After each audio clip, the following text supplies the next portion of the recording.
Luke 23. The whole company of them rose up and brought him before Pilate. They began to accuse him, saying, "We found this man perverting the nation, forbidding paying taxes to Caesar, and saying that he himself is Christ, a king." Pilate asked him, "Are you the king of the Jews?" He answered him, "So you say." Pilate said to the chief priests and the multitudes, "I find no basis for a charge against this man." But they insisted, saying, "He stirs up the people, teaching throughout all Judea, beginning from Galilee, even to this place." But when Pilate heard Galilee mentioned, he asked if the man was a Galilean. When he found out that he was in Herod's jurisdiction, he sent him to Herod, who was also in Jerusalem during those days. Now when Herod saw Jesus, he was exceedingly glad, for he had wanted to see him for a long time, because he had heard many things about him. He hoped to see some miracle done by him. He questioned him with many words, but he gave no answers. The chief priests and the scribes stood, vehemently accusing him. Herod with his soldiers humiliated him and mocked him, dressing him in luxurious clothing. They sent him back to Pilate. Herod and Pilate became friends with each other that very day, for before that they were enemies with each other. Pilate called together the chief priests and the rulers and the people, and said to them, "You brought this man to me as one that perverts the people. And see, I have examined him before you, and found no basis for a charge against this man, concerning those things of which you accuse him. Neither has Herod, for I sent you to him, and see nothing worthy of death has been done by him. I will therefore chastise him and release him." Now he had to release one prisoner to them at the feast, but they all cried out together, saying, "Away with this man! Release to us Barabbas!" one who was thrown into prison for a certain revolt in the city and for murder.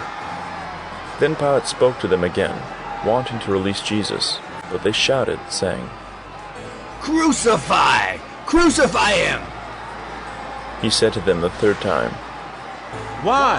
What evil has this man done? I have found no capital crime in him.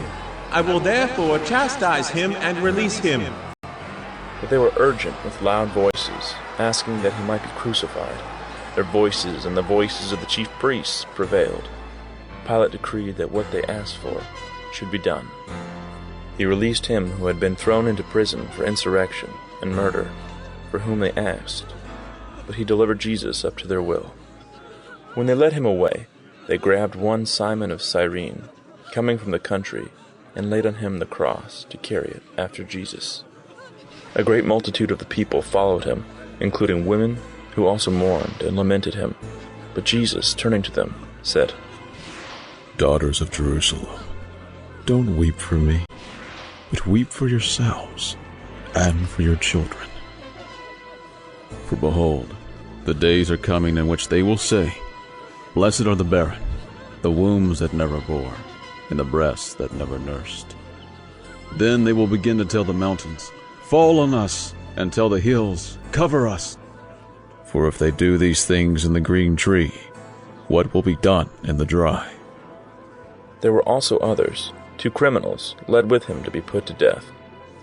When they came to the place that is called the Skull, they crucified him there with the criminals, one on the right and the other on the left. Jesus said, "Father, forgive them, for they don't know what they are doing." Dividing his garments among them, they cast lots. The people stood watching.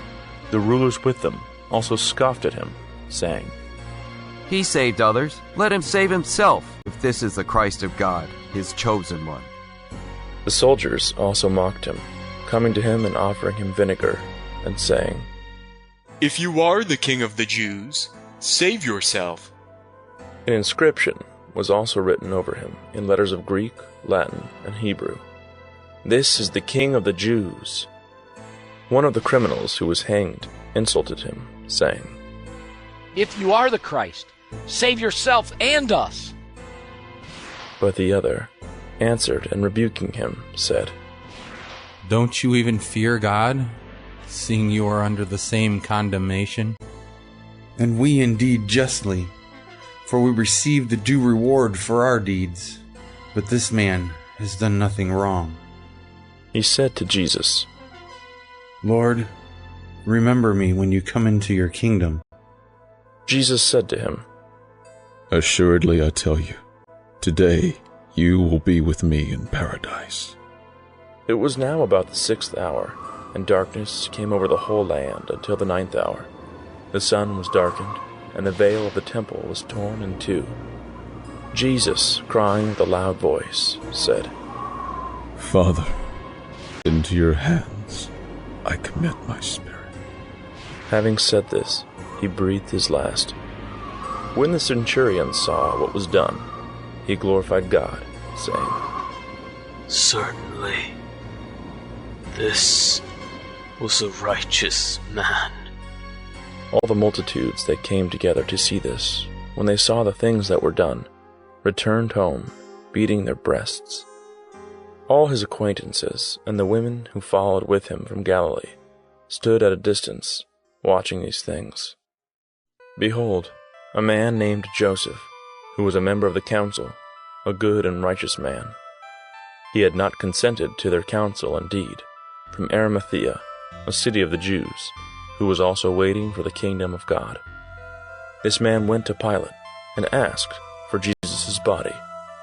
He took it down and wrapped it in a linen cloth and laid him in a tomb that was cut in stone, where no one had ever been laid. It was the day of the preparation, and the Sabbath was drawing near.